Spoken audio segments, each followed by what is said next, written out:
Joining me now is one of the signatories of that statement, former Homeland Security Secretary under President Obama, Janet Napolitano. She's also the author of the book, How Safe Are We? Homeland Security Since 9/11. Secretary Napolitano, good to see you. Thank you for joining us. You know, there are some people who took exception to the comparison to 9/11. I don't think anybody was comparing January 6th to 9/11, but they were comparing the need for an investigation into the root causes of something that was triggered by a form of terrorism. That was different terrorism in 9/11, but there are concerns that this grievance-based domestic terrorism is posing a big threat in America. And my thought was, for Republicans, if they had looked into that threat, it could actually end up taking attention away from the Republican Party and Donald Trump and saying, you know what, there's this thing underlying, there's this underlying threat in America that we need to look at and discourage. Well, we'll never know now. There won't be a bipartisan commission, at least as things stand. And that's really unfortunate. And unfortunate is too mild a term. This was the most serious attack on our democracy, really, since the attacks of 9/11. And on 9/11, remember, one of those planes was aimed at the Capitol, and because of the action of the passengers, it crashed in Pennsylvania instead. On January the 6th, there was an attack on the Capitol, and they actually got inside and caused grievous injuries to a lot of people, including a lot of law enforcement officers. You know, we need to understand the predicates for it. We need to understand exactly what was going on during the hours that they were occupying the Capitol. We need to understand so that we can better protect and prevent. And in fact, your point is well taken. There was an airplane headed toward the United States Capitol, and there has not been that threat against the Capitol since 9/11. There's a series of polls that came out this week that I just want to show you. They're about QAnon.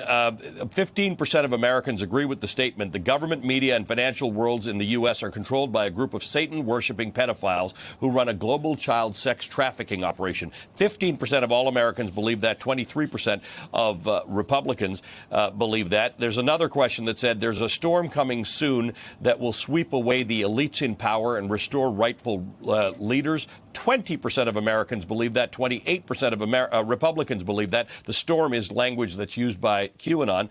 And the third question says that because things have gotten so far off track, true American patriots may have to resort to violence in order to save the country. Again, 15% of all Americans, 28% of Republicans. This is a serious problem because this is nonsense that people who are prepared to take up arms in some cases believe. Again, there is something akin to what we were studying with the 9/11 Commission to this. People believing nonsense conspiracy theories that will cause them to do harm to others and affect democracy in this country. Oh, you know, for sure. And how QAnon has been able to take root and even grow, as those polls indicate, is a huge Homeland Security risk. And the Department of Homeland Security and others need to really get at the root of that and see what can be done to debunk some of those conspiracy theories that are the heart of the QAnon mantra, and to, in a way, pre-bunk. In other words, to help better prevent Americans from falling for that nonsense. One of the things that happened to your department, Homeland Security, under the Trump administration is it became completely possessed with immigration and the southern border. You know, and it worried me because that's not what the Department of Homeland Security is supposed to be about. We have real threats, including what we just saw in terms of this ongoing Microsoft hack. And DHS needs to be fully concerned with threats to Homeland Security, of which this January 6th, what the department is calling grievance-based domestic security is one of those things. Do you think under Joe Biden there can be a sort of a reset and a recalibration of DHS to actually be focused on the things that are threats to security, not a part of the immigration apparatus in this country? Oh, I think the reset is already underway. And you're so right. Under the Trump administration, DHS should have been named the Department of the Southwest Border. That was the only thing that they apparently were involved in. Now, border security is part of the remit of the department. Don't get me wrong.